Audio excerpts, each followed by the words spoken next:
Some of the finest public buildings in Windsor were designed by architect John Boyde. Boyde's training began as a boy.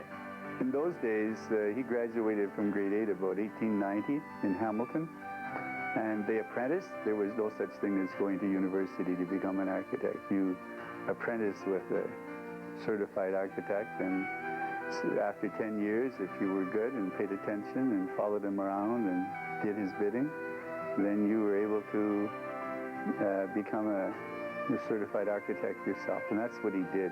In 1906, Boyde moved to Windsor and was hired by the well-known Detroit architect Albert Kahn. And it was a good opportunity. Kahn had a lot of talent assembled, and I think they had fun together. In 1920, he left the firm, forming a partnership with Windsor architect Jim Pennington. Theirs became one of the most productive architectural firms during Windsor's formative years. Boyde, described as a self-taught expert on neo-Gothic architecture, designed for the Roman Catholic Diocese of London. He especially loved some of the churches he built. One such neo-Gothic design is Sacred Heart Church on Ottawa Street.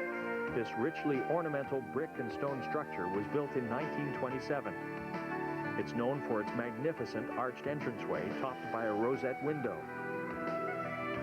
In 1939, Boyde designed the St. Angela Merici Church on Erie Street for the Italian community. This Romanesque-style church has large archways at the front of the building. In 1947, he designed St. John the Divine Orthodox Church at 1094 Drouillard. After their first church was destroyed by fire, the parishioners came together to build this new design of Boyde's. The result was this Eastern European-style church adorned with gold onion-shaped domes.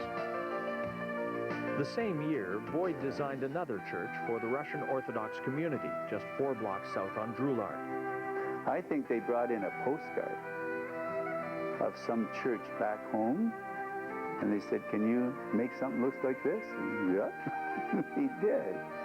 He liked those kind of challenges. Holy Trinity, a Byzantine-style church, was also built by the parishioners.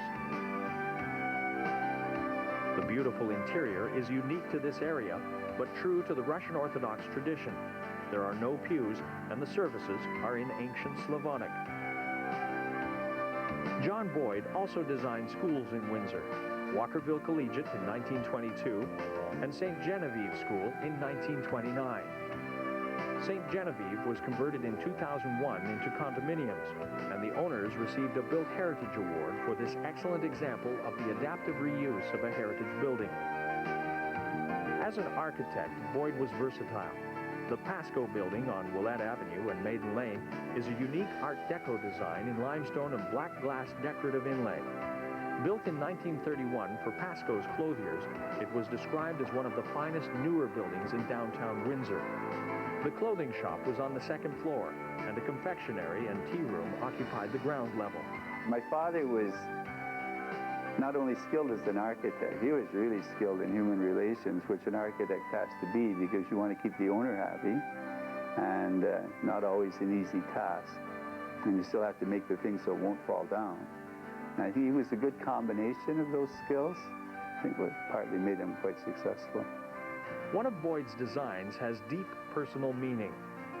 The house at 3549 Victoria Avenue was a wedding present for his wife, Julia. He built a sort of a Jacobean-type, rather large home, and he was proud of that house. The brickwork is really unusual. If you look at the outside, somebody told me that it was built by a drunken mason, because it's very wiggly, and they can't detect any definite pattern in it. I was born in that house. I was his firstborn child, and my father was 53. And I think he never got over the surprise and the joy of having a son and 2 daughters that followed quickly after. And so he treated us with a very special way. He was a gentle man, and I only ever remember him swearing once, and that was at some tradesman that had done something really stupid. But he wasn't given to shouting, and he didn't come across macho, but he didn't suffer fools gladly either. I think, well balanced, and he liked what he did, and he was working till, I think the weekend he died, he was telling my mother that maybe it's time for me to retire. But he still had projects going. John Boyde died on June 19, 1955, just one day short of his 78th birthday. My father died some years after Albert Kahn, and he'd been away from the firm for 35 years, but I remember at his funeral, this huge bouquet of flowers came from I think the boys in the back room or something, whatever they call themselves, or some of his colleagues that had stayed with the firm over all those years still remembered him. John Boyde's contribution to architecture will also be fondly remembered as an intricate part of Windsor's heritage.